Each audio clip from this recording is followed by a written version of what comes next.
নোয়াখালী ফেনীর সম্মানিত আলেমে দ্বীন মাওলানা ফরিদ উদ্দিন আল মুবারক আল্লাহ তিক্তার মাদ্রাসায় 100 জন ছাত্র নিয়ে কি কঠিন মুহূর্তে পেরেশানির মধ্যে তিনি ছিলেন। আল্লাহ মাদ্রাসা পানির নিচে চলে গেছে, মসজিদের 2 তলা পানির নিচে চলে গেছে মাওলা।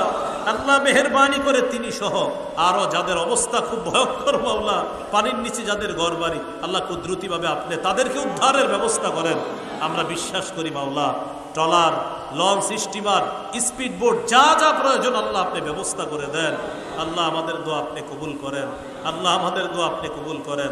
আল্লাহ বিশেষ করে আজকে এই মাহফিল যার স্মরণ আয়োজন হযরত মাওলানা জাকির হোসেন অন্ধ হুজুর রহমতুল্লাহ আলাই, তিনি সহ যারা কবর জগতে শহীদ আছে তাদের কবরগুলা জান্নাতের বাগান বানায়া দেন। এই গোরস্থানে নারী পুরুষ যারা আছে তাদের কবরগুলা জান্নাতের বাগান বানায়া দেন।